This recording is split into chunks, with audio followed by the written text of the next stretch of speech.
On Bike Rebellion this week, I spoke to Hazelruth Adams. Hazelruth is a research administrator at the University of California, a human rights advocate, as well as a mom and a bike commuter. In this conversation, we talk about Hazel's journey from recently learning how to ride a bike on the street to being a proficient bike commuter. We talk about the quality of life impacts of riding versus driving and the camaraderie that she's experienced among bike people. We discuss the lack of safe, connected bike infrastructure and the growing number of parents using bikes as transportation. We met with Hazelruth on May 7th, 2025 in Bird Park, with one of the most spectacular views in San Diego as our backdrop. Enjoy.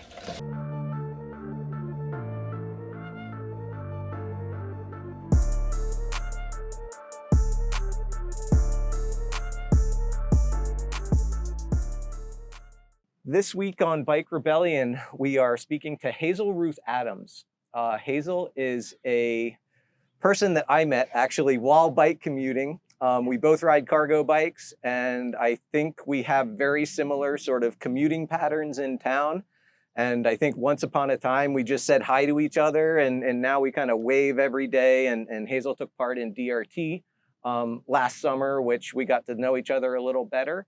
But I wanted to invite Hazel as sort of just an example of a real cargo bike commuter and somebody who does the miles every day and is just sort of a normal person just like me. You don't have to be an athlete or sort of an expert in any way. Just normal people are doing this now, and that plays to a lot of people's interests and sort of the direction that we can give them.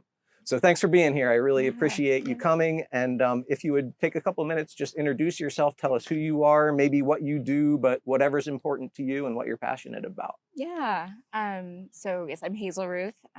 I work at the University of California, San Diego. Okay. I have a son who is 5 years old, and he goes to transitional kindergarten.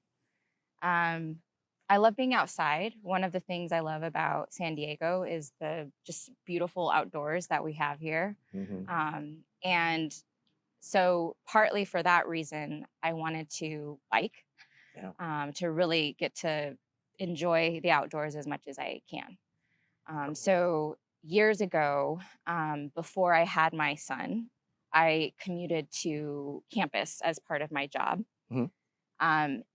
But actually, I should back up. Before that, I had never ridden a bike on the street. Wow. And I was realizing in my commute, it was a long commute. It was sometimes hours long each day. And it's not fun to be stuck in traffic. I thought, it's a missed opportunity to be sitting in traffic. Yeah. Why don't I do things I like be outside, be physically active? Yeah, sitting in a car is definitely dead time in your day. I mean, you might listen to a podcast, but most of the time you're just you're not accomplishing anything. Yeah. Well, and I'll say too, my job is a desk job, so I'm sitting constantly. So any chance that I can get to move is really good for me. Very cool. So I had been thinking about ways to make this whole commute better. And I thought, well, maybe I could bike, but I was nervous about it because again, I'd never ridden in the street, and it just made me nervous. I didn't even have a bike at the time. Yeah. And so I found a class, believe it was through the San Diego Bike Coalition. Yeah.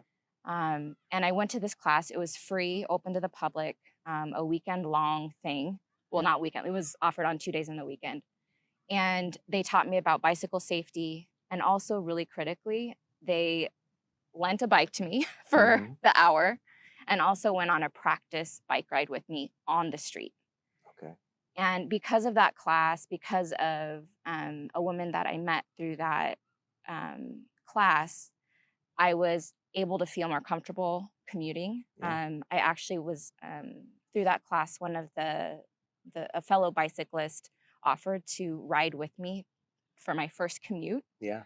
And it made me feel so much more comfortable. Yeah.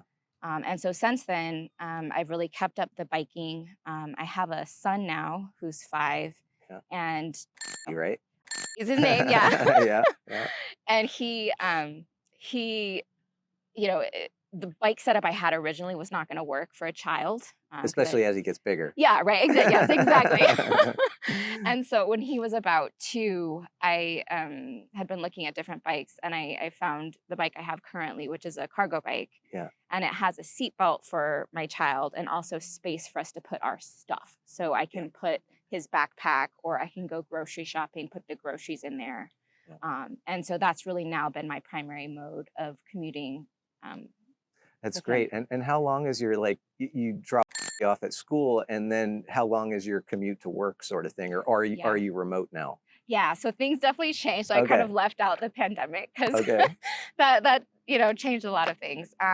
But yes, so really right now the bike is primarily used to take him to school. Yep. It's a few miles, Yeah. each way. Yeah. So I do that in the morning and the evenings, and then I'll use the bike also to do little errands Yeah, around. errands and shopping and Yeah. just what you need to Yeah. accomplish. Yeah. That's awesome. Yeah. That's awesome. So you it seems like you ride a bike for quality of life purposes is one of your primary things. Do you have other reasons why this appealed to you, or Yeah, I mean, honestly, I feel like quality of life is a nice way of like encapturing the many reasons. Right. I talked about being outside as being one of the primary Yep, factors, physical outdoors. activity.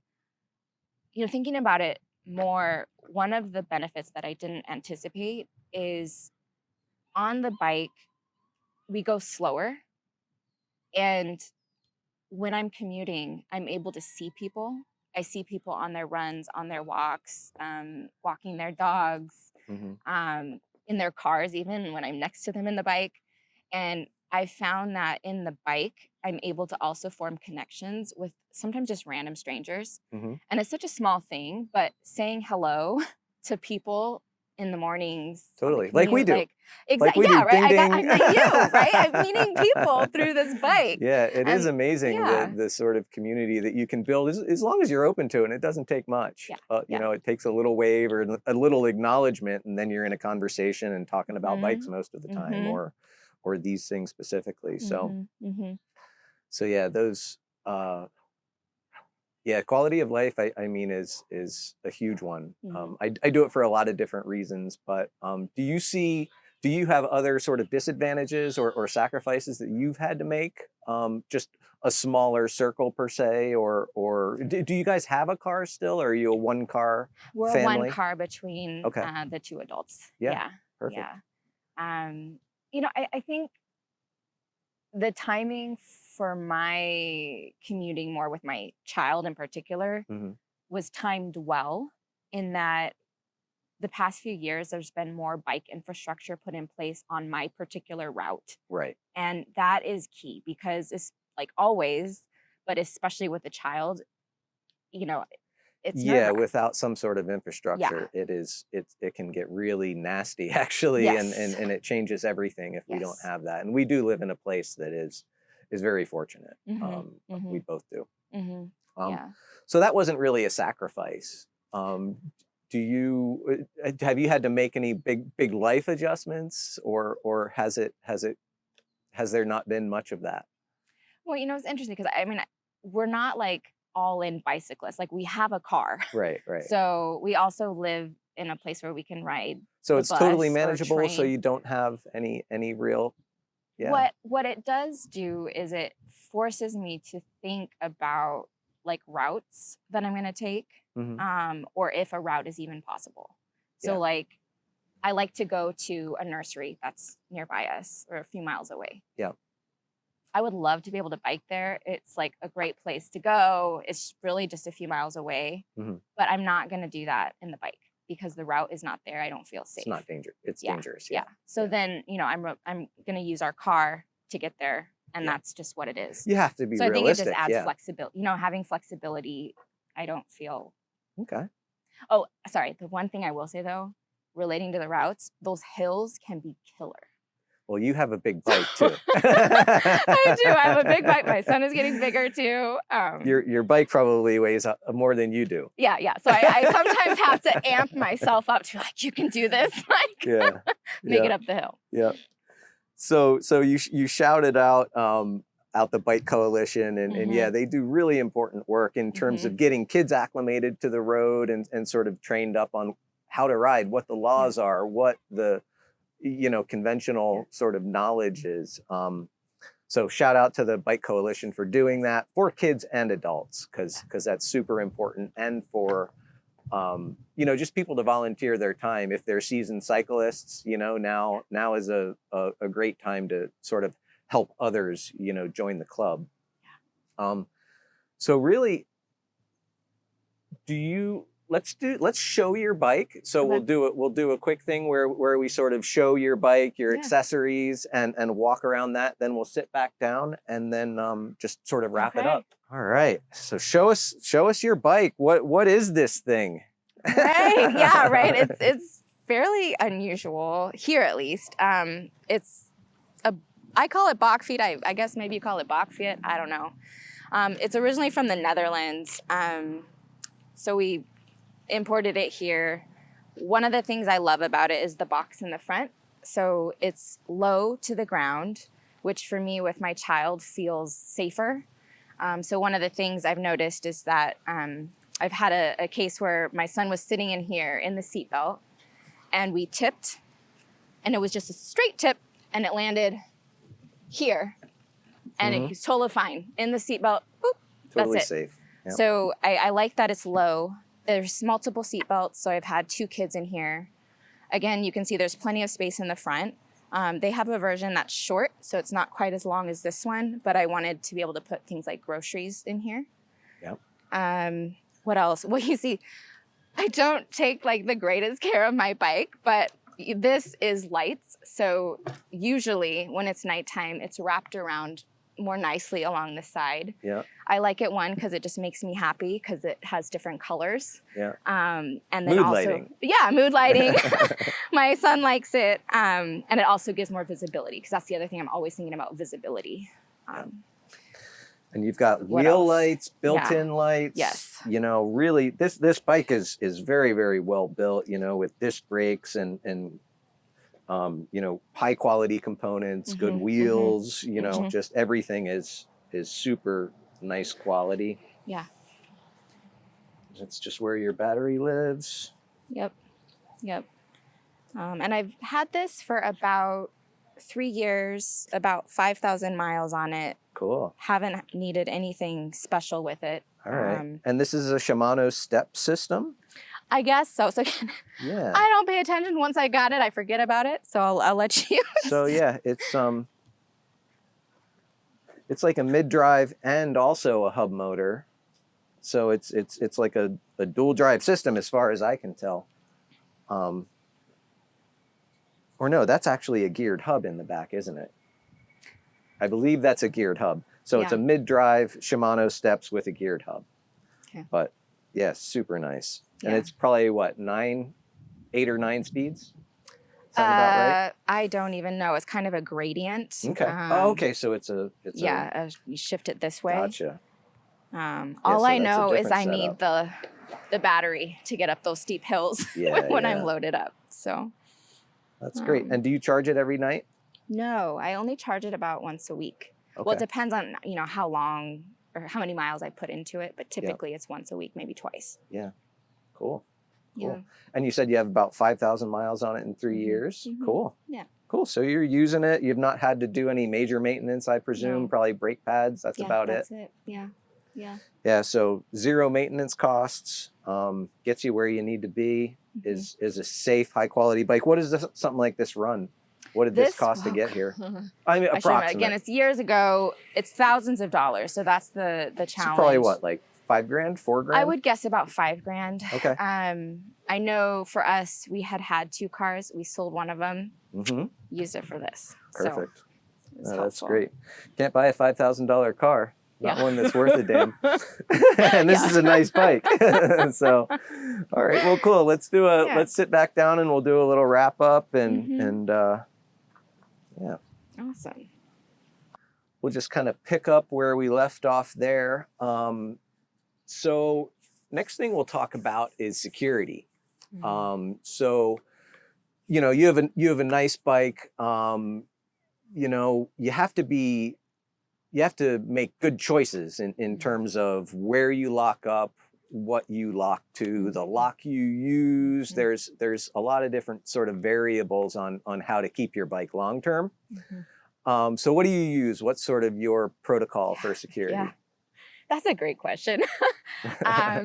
So I have at nighttime for the bike a enclosed garage, which helps me feel more comfortable.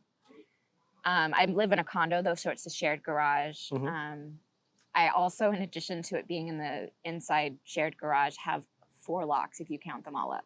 Great. One of them's like, you know, whatever, super easy to cut. Okay, like a cable lock. Cable lock.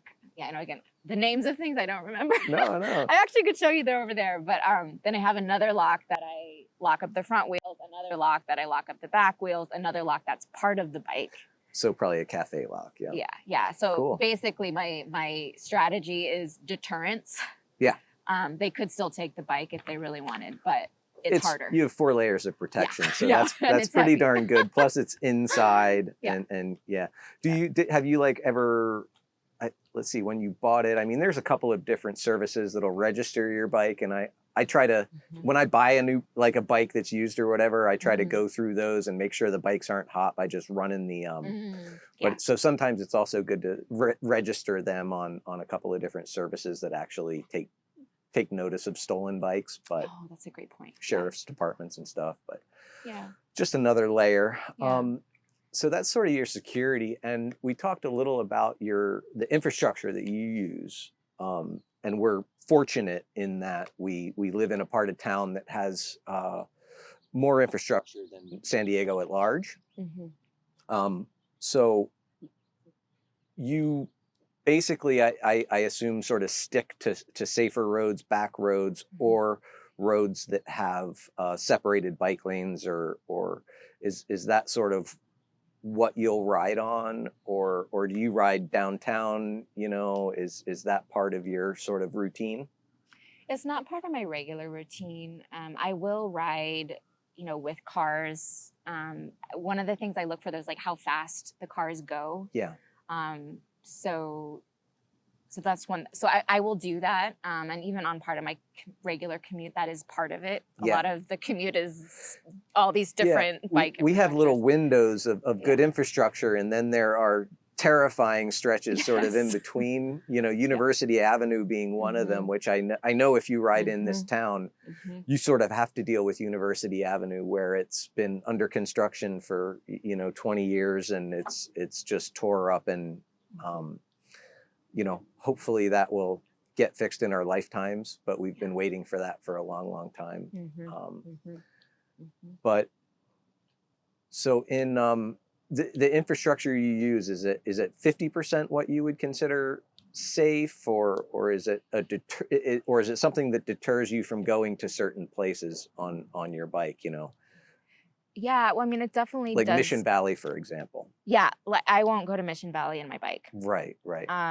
So that's kind of just lost. Yeah, that's just kind of lost, and I try to go down there and ride down there, but it's deadly. It's really scary. In Point Loma, there's parts I won't go. Yeah.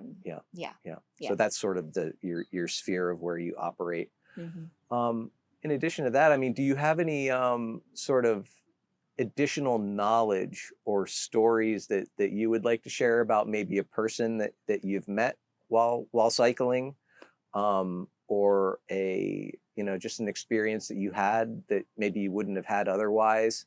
Maybe it's about like in the people at his school or something like that. Because are there a lot of people that drop their kids off on bikes, or has that caught on at school yet? Yeah, you know, so it's funny. So at his preschool, it did catch on, and it was really fun because over the years, what I saw is I was originally one of the first few. There were a few others that would ride their bikes.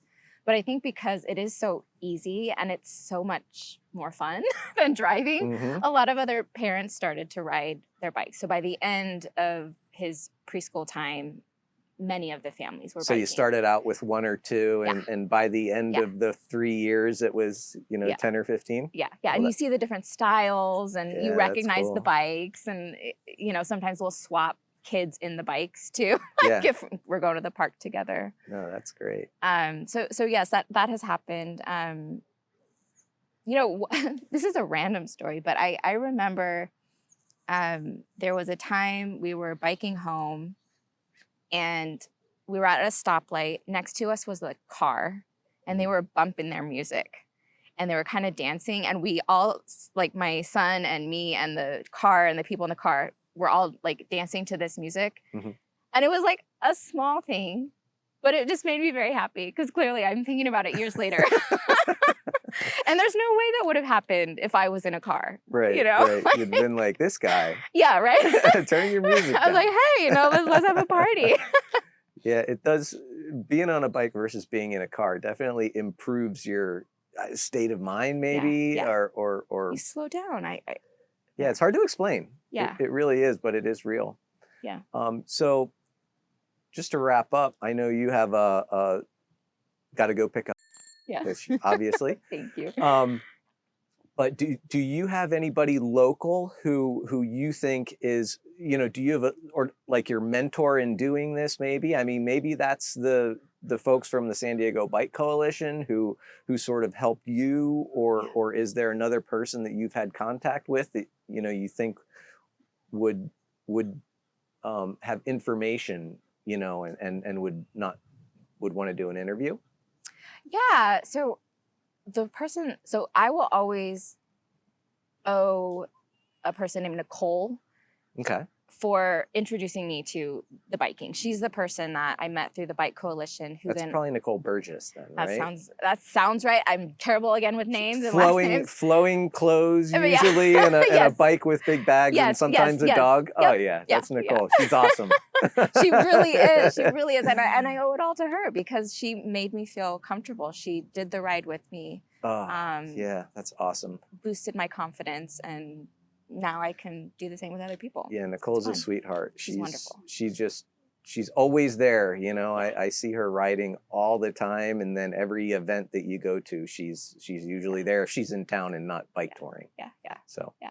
awesome. Well, thanks again for your time. This was great to get to know you a little more and to mine you for information that we can share and help other people do what we do. Oh, I love that you're doing this. Yeah, thank you for having Cool. me. All right, Hazel. All Thanks. right, thanks. Bye.